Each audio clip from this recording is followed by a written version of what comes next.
तव्हां फिक्र न कयो जी साहब, माल मां आंदो आ, रक्शे ते आंदो आ, तव्हां दिल जा कयो, मां माण्हू मोकलां थो, तव्हां ने माल पहुचायूं था। हाँ ॾिसां थो गैराबाद इलाके में बीठो आ न कोई मजदूर मां ताड़ा। ठीक आ साईं, तव्हां फिक्र न कयो, पैसनि जो बंदोबस्त कयो।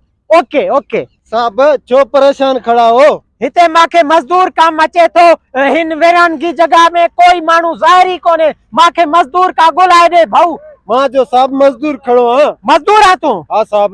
पो हे 3 बोरा पिया थी, हे बंगलो आसामो कारे गेट वारो इते त पुॼाए, घणी मजदूरी वठदे? जेकी मर्जी पहुंच साहब ॾींजो।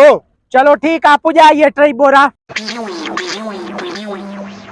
साहब हिते तो कुछ कोने। हेरे थिया छो हिते कुछ कोने? हिते मां हाणे 3 बोरा रखिया काॾे या? इनमें त मुंहिंजो कीमती सामान हुयो। सामान काॾे हो मुंहिंजो?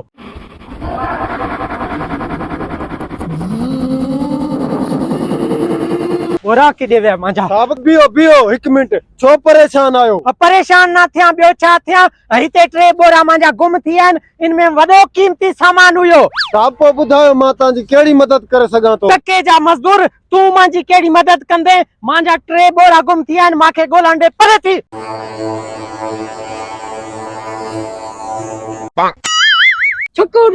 छा थियो? कम पंहिंजो थी वियो? कम थी वियो? हाँ हाणे अॻिते छा करिणो आहे? हल त माल खणू खड़े मूं। हल हल हल हल खणू खणू खणू, जल्दी कर।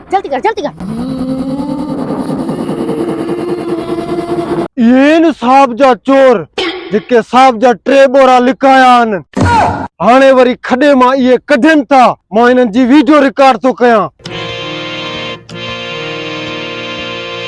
हल हल हल भाई। अरे मजदूर तू इते छा थो करी? किना के जा परे थी। हुते मुंहिंजा 3 बोरा अॻे गुम थी विया आहिनि, तूं मूंखे डिॼाइण जी कोशिश थो करी, मूंखे चरियो कंदे छा? ना साहब, मां जी मजाल, मां तव्हांखे चरियो करां। जई तव्हांजा बोरा चोरी कया न, मां उन्हनि खे ॾिसी वरितो आहे। छा तूं उहे चोर ॾिठा आहिनि? जेकॾहिं तूं उहे चोर पकड़ाया न त मां तोखे जेको इनाम चवंदे न मां तोखे ॾींदुमि, तुंहिंजी दिलि ख़ुशि करे छॾींदुमि। साहब छा तव्हां मूंखे वॾो इनाम ॾींदा वे? लॻे थो माल उनमें वॾो कीमती आहे। साहब तव्हां हिते बीहो, मां उन चोरनि खे हाणे थो वठी अचां। निभागो आसरो त पको ॾेई वियो आहे। हिनी बोरन मु जेको माल निकतो ही आधी आधी कंदासीं। हाँ हाँ निभागा साहित्य पटांडे आधी आधी कंदासीं। चुप करे वे हली। अरे आधी आधी कीअं कंदा वे? इनी माल जो 1 हिस्सो थींदो उहो मां वठदुमि। ॾींहुं ॾिठे जो चोरी कई अथव, सबूत सां गॾु पकड़िया निभागऊं। तोखे छा जे लाइ माल जी चोरी असां करूं, महिनत असां करूं? कुछ दिन के पैसा दई करे हिता रवानो करे ने। हाँ हाँ रे पैसा अचे ही वठ।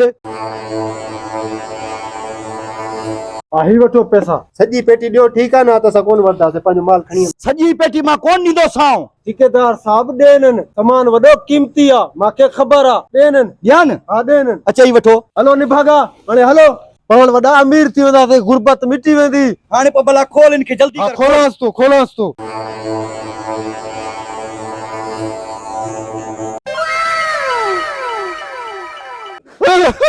ही बोतल में कीमती सामान निकतो आहे। हे त सामान मूंखे लंडे जो नज़रे थो। मूंखे कहिड़ी ख़बर? मां ये अंदाज़ो लातो, मां चोको कीमती सामान आहे, बोटन खे चिंबड़िया पिया तॾहिं करे। हाणे पोइ हे मजदूर खे मजदूरी कंदुमि, सॼा पैसा तो बुहारे विया। हाँ तूं ये कड़ो कम कयो थी? मूंखे कहिड़ी ख़बर? मां चयो ज़िम्मेदार थी वेंदासीं, मां त ज़िम्मेदारी जा अमीर थियण जा ख़्वाब ॾिसां पियो। बी मां तोखे ख़्वाब ॾेखारियां थो। सॼो कसूर तुंहिंजो आहे। पैसा थी आहिनि जाम। हलो हाणे लंडे वारे ॾे था हलूं, लंडो था ख़रीद कयूं ऐं ॿिया बोरा था भरूं ऐं ॿिया मुर्गा था फसायूं। अॾो पटो। जेसी ताईं दुनिया में लालची जिंदा आहिनि न, ठग बुख कॾहिं न मरदा, ठग बुख कॾहिं न मरदा। मोगे जी मार, ख़बर न चार।